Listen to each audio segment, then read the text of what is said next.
13. Let's listen. 13. The resolution is adopted.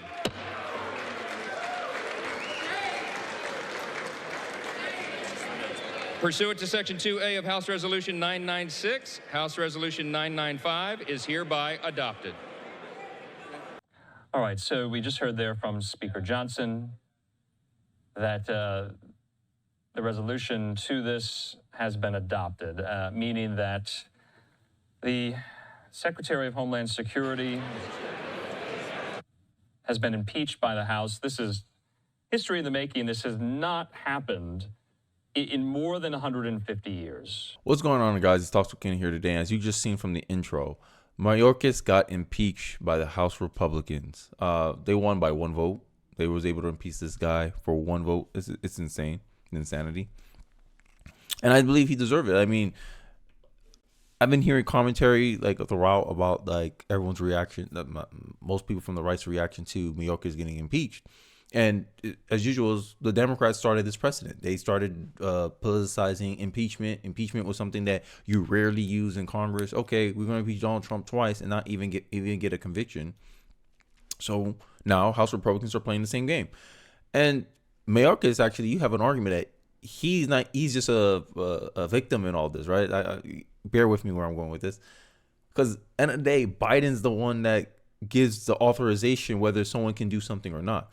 So in reality, you can even make the case that technically this should be an impeachment against Biden. But, House is doing what it can because, as you guys know, I'm going to cover a lot of aspects around the House. I also want to touch upon the House's reaction to the Senate bill that passed, the $95 billion Senate bill. Apparently, this is going to be dead in arrival, but we'll get more into that into the video. So quickly, I want to get some commentary here about Biden's Department of Homeland Security making a political tax on Republicans after Mayorkas impeachment.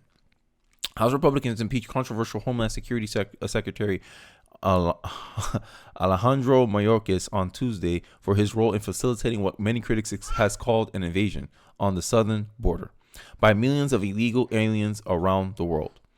Won by 1 vote, which is I just highlighted. In response to his impeachment, leftist DSS spokesperson Mia Ehrenberg released a statement that made a political tax against House Republicans. House Republicans will be remembered in history but for trampling on the Constitution for political gain. The pot calling the kettle black. Where was all this outrage when you guys were doing this to Trump? Right? Like, to me, this is my problem with a lot of leftists. You can't feign moral outrage when your party is the one who who fired the first shot. You guys started this politicized game. Now you're mad that the Republican Party are playing the same game. It's the same issue that happened with the Supreme Court judges. There used to be a filibuster where, hey, you needed 60 votes to put in a Supreme Court justice. Obama and the Democrats at the time was like, no, we don't need this filibuster. Let's take it away. Simple majority will do. And then what Mitch McConnell said, you will regret this, Obama. And what happened? Trump won, and then the Democrats regretted it. It's a similar pattern that plays it all the time, and I don't understand when Democrats are going to wake up and stop doing this. Because they always break tradition. Democrats always break tradition. They always break precedent for their own political gain. Now they're trying to cascade the House Republicans for doing the same thing. At least the House Republicans have some, evidence to suggest that, hey, Mayorkas, your dereliction of duty, you're not doing your job. You're supposed to be enforcing our borders. How we have an increase in migrants crossing our borders? This is unacceptable behavior. At least they have a claim to hold him accountable. What claim you have for Donald Trump? Russia. Oh, he make a call asking about Ukraine's corruption. All of a sudden, we touch your media, darling. We touch the people you giving $60 billion to. Now you want to impeach him for that? It seems like the reason why these people impeached Donald Trump in the first place is because he was doing things that was going against their interests.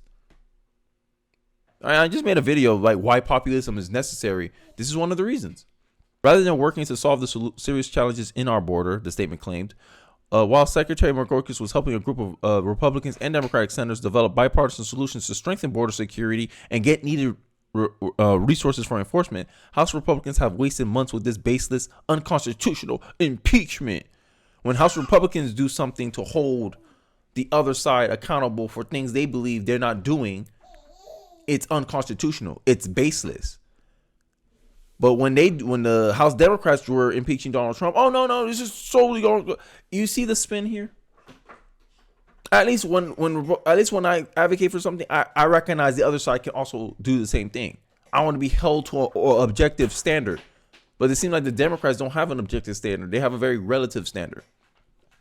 Despite not enforcing existing federal immigration laws and allowing millions of illegals into the U.S., Emmenberg claimed that the House Republicans did not have a shred of evidence or legitimate constitutional grounds to impeach Mayorkas. I could literally replace all Mayorkas and put Trump here, and it'll still make sense.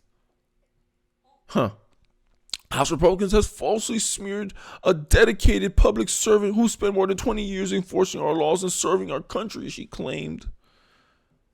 An investigation on Mayorkas began last year as the country has grappled with an explosion in illegal immigrants flooding the U.S. into the U.S. and Mexico, drug cartels fueling deaths across U.S. with fentanyl. Right? Like it's like talking both sides out of their eye. This guy's been working 20 years. He is governing the border as the secretary, the Homeland Secretary. People are flooding in at record numbers. We're breaking records here, right? We're breaking records. Border Patrol apprehends hundreds of Chinese nationals in a single day. Over 20,000 encounters so far in 2024. Oh my God! But he's so dedicated to his job. Where's the evidence for that? All they have is narrative. All they have is spin, and people are getting sick of it. Now, here's a problem that the GOP is dealing with right now. They have a slim House majority takes a hit with Democrats winning contests to replace Santos. Santos is the person they censored. And it seemed like accountability only goes one way in our politics right now. When Democrats, senators, or Democratic Congress people do something, they get slapped on the wrist. They don't get held accountable, right? You got, what's his name? Ilhan Omar, possibly a foreign spy joke. You got, I forgot her name, Tlaib, making all these kind of statements. Every attempt that Republicans try to censor her, they can't do it because Democrats won't hold their own side accountable. Democrats are some of the most enabling people in history, and they wonder why their side is so radical, so violent.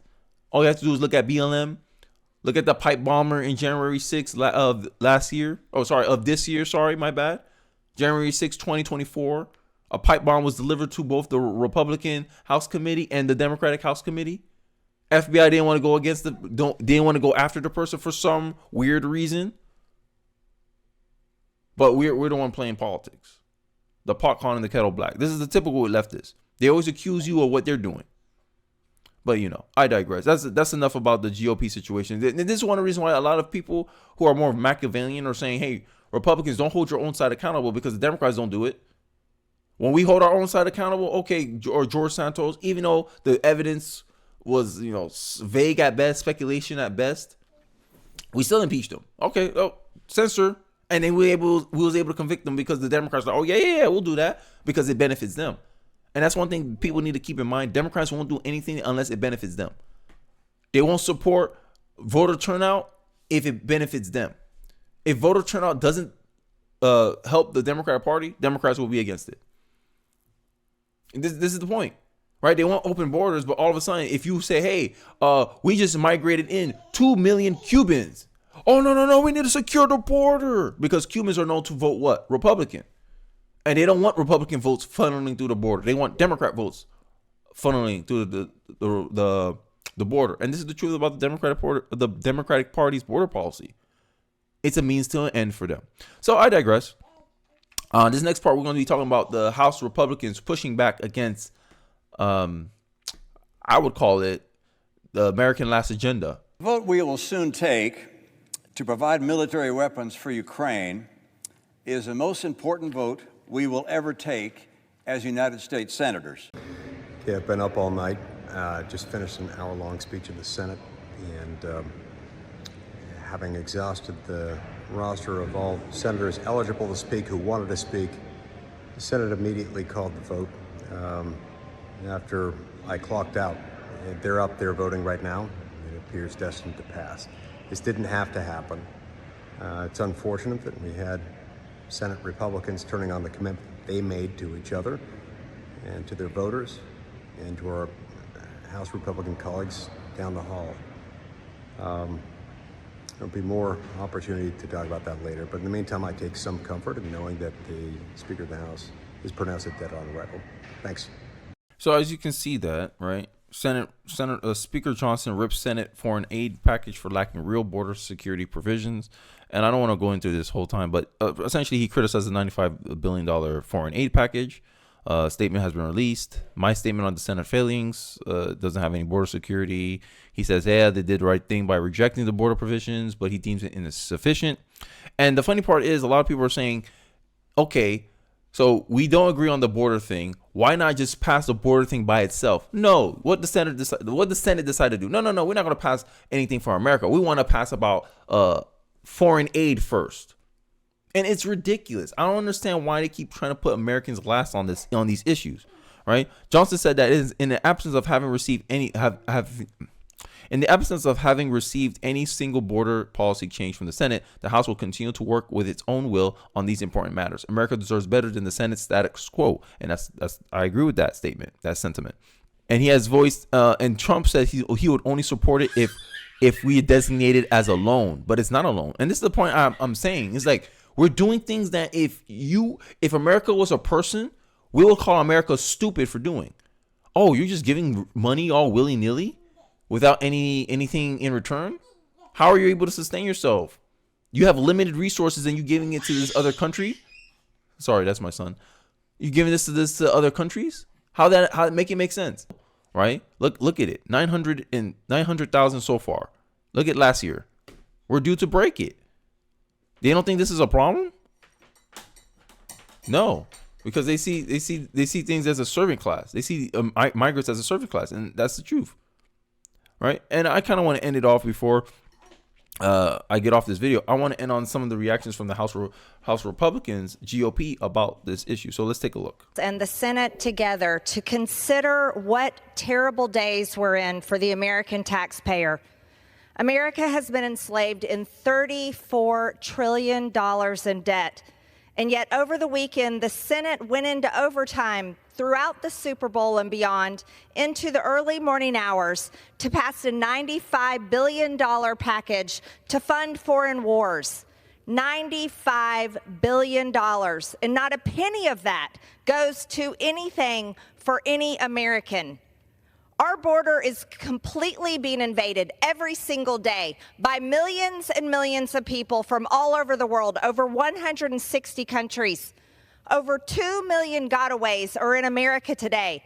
A gotaway is a person from a country we do not know where they're from. We do not know where they are inside our country, what state they are in, what city they are in. We do not know what they're going to do here on our homeland.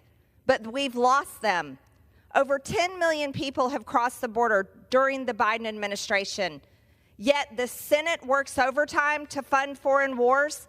$95 billion and $60 billion of that is to go to Ukraine. America has already sent $113 billion to the failing war in Ukraine. And imagine this is like, I don't understand this need to like it just comes to my mind. You know, inquiring minds want to know. I just think, yeah, they're getting some type of benefit from that, because you don't work this hard unless you get some type of benefit on it. Because it's hard for me to believe that a politician in the Senate they just have such a care for what's going on. And oh my God, the war in Ukraine. Oh, we got to protect their borders. It's a threat to democracy if we let Ukraine die. But it's not a threat to democracy by letting all these illegals come in. I just showed you an article showing that they found 20,000 Chinese nationals, right? China's a threat to us, right? We think China's going to be a threat to Taiwan, but we're letting Chinese nationals come in. We apprehended them, but how many we didn't apprehend? That's the question. All these people coming over, liberals seem to not, like, that's one thing. It seems like liberals don't have any boundaries. Right? All they want to do is expand. All they want to do is criticize people, but they don't have any solutions themselves. They want to criticize Republicans and their solution, saying, hey, look, we need to stop this, full stop. We need to freeze the border, we don't need to process any more people. Oh, no, we can't do that. My cheap labor, my house servant. That's how liberals are taking this. Because, like, I'm starting to think Democrat voters, in a way, they're either elitist or they think they're an elitist. Like they think these problems won't affect them. That's why they continue voting for it.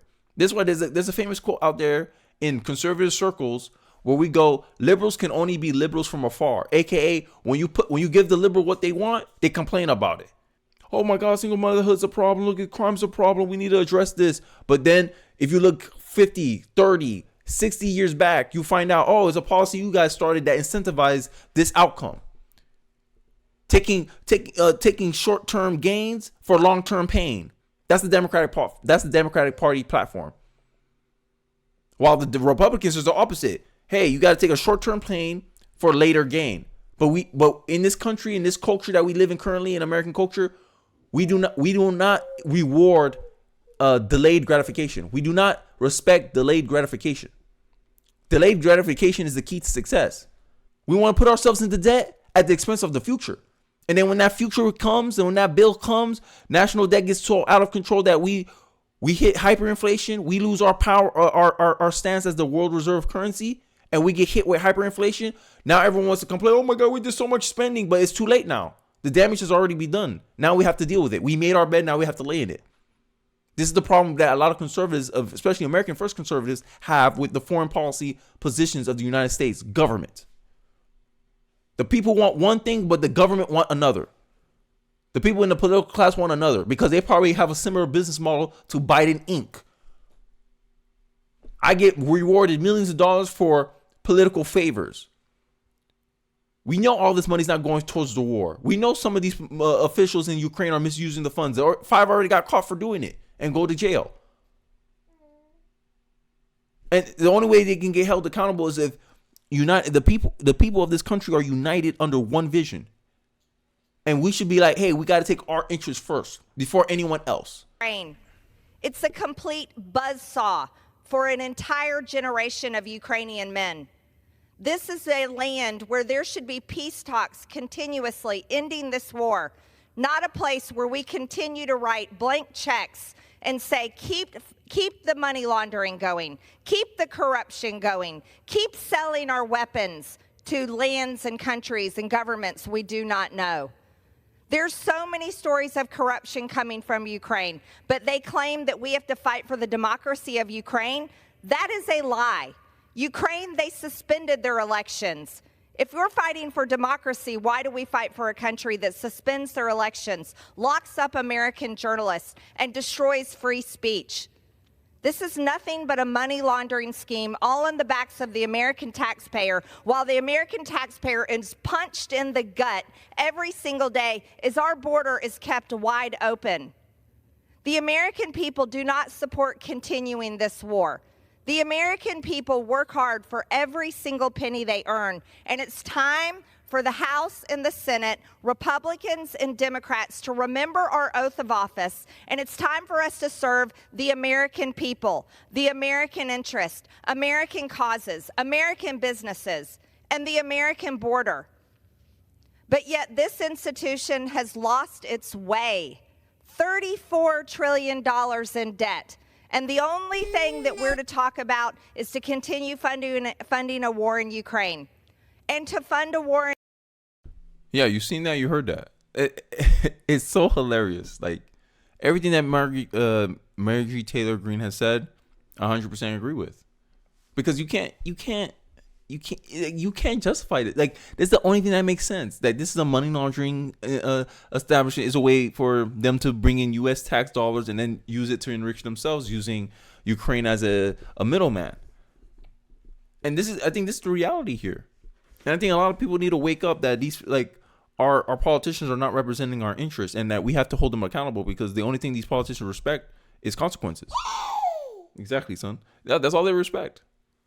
But hey, that's just a little bit of the things that I'm thinking about. What say you? Let me know your thoughts about it in the comment section below. Do you agree with Marjorie Taylor Greene? Do you agree with the sentiments that the House Republicans are displaying here? Or what are your thoughts? I'm very interested to hear what you guys have going on, and let me know your thoughts in the comment section below. Don't forget to like, comment, subscribe. I'll catch you guys on the next one. Peace.